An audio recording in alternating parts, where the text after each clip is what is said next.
You've probably heard of Bible stories, with heroes slaying giants, seas parting, or miracles happening in broad daylight. But today's story? It's one of the shortest and strangest in the entire Bible. It's about a prophet, a group of kids, and two very angry bears. Let's step into the book of 2 Kings, chapter 2, verses 23 to 25. The story starts right after the prophet Elisha, one of the greatest men of God in the Old Testament, was taken up to heaven in a whirlwind. His student, Elisha, now carries Elisha's mantle, literally and spiritually. Elisha is on a journey from Jericho to a city called Bethel. The road winds upward into the hills. The air is dry, the sun beats down, and Elisha walks alone. Now, Bethel isn't just any town. It's known for idol worship and a culture that's grown cold toward God. As Elisha approaches the outskirts of Bethel, a group of boys comes out from the town, and they're not greeting him with respect. They start shouting, "Go up, you bald head! Go up, you bald head!" Now, this isn't just harmless playground teasing.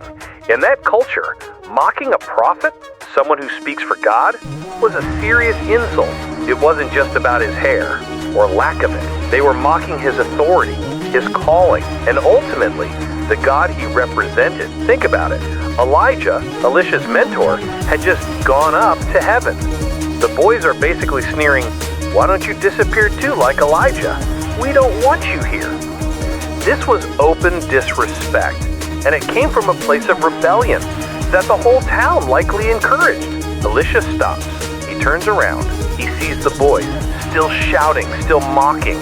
The Bible says he calls down a curse on them in the name of the Lord. And then, from the nearby forest, two massive bears come charging out. The bears attack, and 42 of the boys are injured. The scene would have been chaotic, terrifying, and just like that, the crowd scatters. The mockery stops. Elisha doesn't stay to gloat or retaliate further. He simply continues his journey, heading toward Mount Carmel, then on to Samaria. The story ends abruptly, with no extra explanation. So, what do we do with this story?